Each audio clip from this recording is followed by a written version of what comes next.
host, Koli Aziza here with Mariama Learning, where we support early learners' needs. I'm so excited to be here with you this month to share a research-based program called the Circle of Security.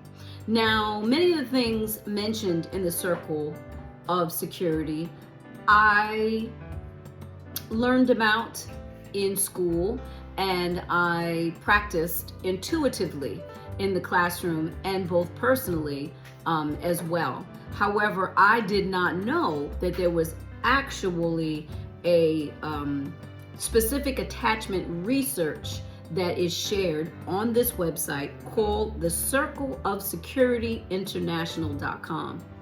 I'm going to go more into it today, and I'm going to have a special guest share her knowledge because she's practiced it and trained as a helping professional. She's trained parents and supported caregivers to follow this circle of security, or at least to be aware of it when supporting their children at home.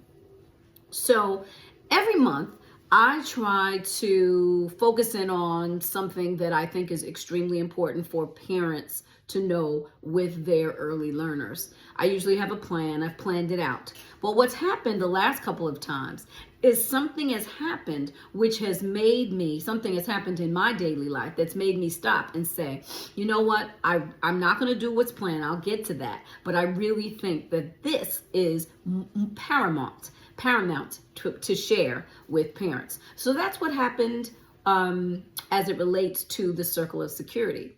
I was in a training session.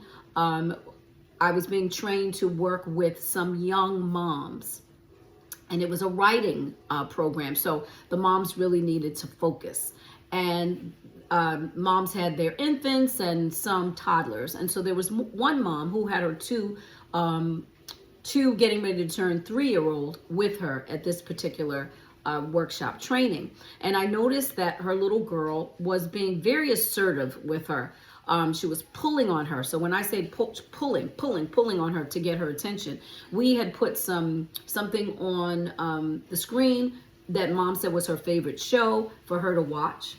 And we also had toys out, which mom said she liked, that we thought would keep her busy during this training. And so it's for about, I think we go for about 45 minutes where moms are actually involved with the training, and we take breaks and things. But this young lady really wanted her mom's attention. And again, she wasn't just tapping her, she was pulling on her. She wasn't able to focus on the show that we had on for her, and she was unable to focus on the activities that we had laid out for her, the toys. So I saw her mom kind of struggling because she was trying to focus, and I said, can she come over here for a minute? So mom said fine. I called her over, I put her on my lap, and I held her, because in the classroom my experience has been when my students have difficulty at times, not always, but at times they need that physical touch. Sometimes they just need to lean into you. They may not need you to hold them. They may just stand next to you and lean into you because they need that type of physical touch. They just need to sort of connect with you. Other times they may say, can I have a hug? Other times they just kind of wind up on your lap. I remember one little boy who I would read stories to my class, and he would start out with everybody on the carpet, but he'd wind up in my lap. And everyone in the classroom got used to that. And the other children really didn't say anything because I didn't say anything. And we realized that he needed that. And so that became something that was just understood, that young man needed it until he didn't need it anymore. And once we gave them that secure feeling, these young people were able to go off for the rest of the day, or for at least the rest of that section of the day, centers or outside play, without the constant attention of us as teachers. So I already had experienced that, and so I knew that this might help this young lady. And so sat her on my lap maybe for about 7 minutes, 8 minutes. It wasn't long. And I noticed that when she got up, because she wanted to go on her own, and I let her go, and I noticed that immediately she was able to focus on the show that we had on.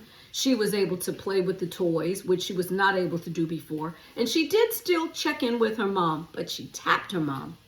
She didn't pull on her mom anymore. When she wanted her mom's attention, she just tapped mom or rubbed mom's back. But it was a totally different way that she interacted in the space and navigated her environment. So I've noticed this before. Of course, I actually have practiced this, but I guess hadn't actually seen the immediacy of it, or for some reason, I just said that I did, right? But to actually sit there and see immediately how this little girl was able to leave me and go off, and her behavior was immediately changed, stayed with me. So I said, wow, I think I need to do something on Mariama Learning about this. And so when I came home, I mentioned it to my sister, who is a licensed clinical social worker who has worked with infant toddlers and their families for years. So this is her expertise. So when I shared that with her, she said, oh, that sounds like the circle of security. And I said, well, what is the circle of security? So it is trainings that are created based on attachment research. And there is a visual map that they show you when you go to their website that shows you what children need in order to navigate their environment. The training was specifically created to help providers or helping professionals support caregivers. But I thought, hey, why not just send parents there and let you gather all the resources that you need? There are a good deal of resources, on the website for both parents and helping professionals. The website is circleofsecurityinternational.com, and I will have that in the description box so that you can just go on there and research. There's actually a part that lists resources for parents. So why is this important? Oh, we all have attachment issues and navigate that way in our environment because of it. And they do say this on the website as well. However, this Mariama Learning is for our early learners. And this is where, this is the beginning. This is the beginning when we're first navigating and figuring out our way in the world, where our young people are figuring it out. So it is imperative that we understand that if our child needs that touch, that hug, just to lean on you for a minute, that it's okay. Let them do that, and then let them go off in the world. They will come back again. They will go away and they'll come back. And that's what this is all about. Parents sometimes and teachers, but let's just say parents right now. I know that you're extremely busy, and of course we want to hug our children and give them that attention. But in this busy, busy, busy world we live in, there are times that our children will reach out to us and we're just not able to get to them right away. And we'll say, baby, give me a minute, hold on. And they need us right away. That's why that little girl's pulling, because she needed her mom right away. When I gave her what she needed, she was able to calm down. And so this is just a reminder that when your child does reach out, give them that, even if it's for a moment, so that they can go back into their environment. They may not stay for that long. They may not need it for that long, right? So I am going to pass the baton on to my sister, Kimberly Williams, who is one of my sheroes. She is a licensed clinical social worker, as I mentioned before, and she's going to share the virtual map of the circle of security, and then we'll talk some more. Hi, my name is Kimberly Williams, and I am a clinical social worker. I've been working with parents and children for over 20 years in early intervention, and I encourage you to learn more information about the Circle of Security parent training. You can go to their website that was mentioned by Coley and find some resources. I can just tell you that having facilitated some parent trainings, that families do get a lot out of it. It's a time for you to be around other parents who are going through similar things that you are. It's a time for you to reflect on your own parenting skills. And it's a time for you to stop and think about how you can meet your child's social emotional needs. What do they need from you? What are they asking you for? If you think about the map, and you look at the map, there are these hands. And the hands are the secure base, the parents. And the child goes out into the world and they come back to you for that secure base, that emotional need that they have to come back and make sure that you are there for them. They trust you. So they venture out, they explore, they do things. They want you to delight in what they're doing. They want you to have kind words and kind parenting with them. And then they come back. And you can think about this for a child, even almost a teenager, how they come back to you, they check in with you. It's the same sort of premise to fill their emotional cup. And then they come back. So you have those hands out there because they want to come back to you as a secure base. And then there's other hands around those hands and around the circle. And those are the hands of the people who support the parents, the families, in their caregiving. So if you happen to be in some sort of early intervention program, those are the people who are your teachers, your social workers, your therapists, who support you as a family, and they're the hands who are supporting you. So there's two sets of hands. So in short, that is what the Circles of Security is all about, and I encourage you to learn more about it. Thanks to my sis, Kimberly Williams, for sharing that with us. She's a little camera shy, so that's why we agreed that she would just show the map. And so I was like, okay, we'll go with that. I'll take what I can get.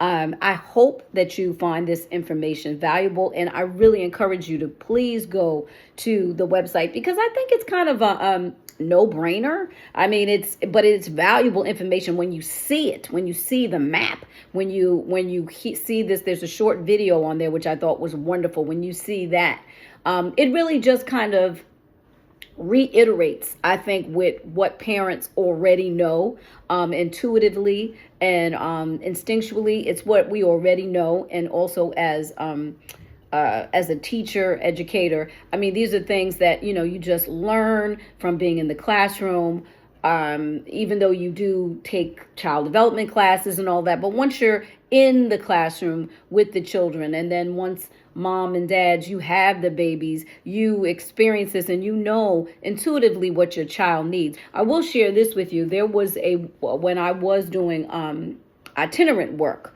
in Prince George's County, and this site, Mariama Learning, or the sharing that I do here is specifically for parents, but I'm hoping that educators find value in this information as well, because that's what I did for years.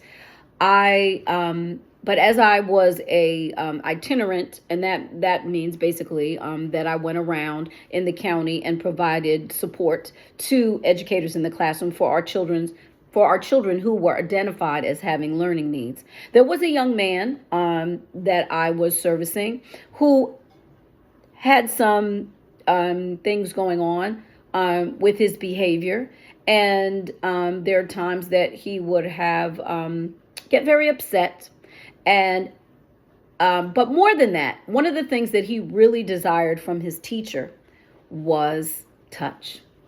And there were lots of times that he would get close to her, that he would lean on her. He would never really ask her for a hug when I observed, but he definitely would lean into her, lean on her, lean into her. And she would not allow it. And she would always say, No, you need to move away. You need to give me my space. We need to have boundaries.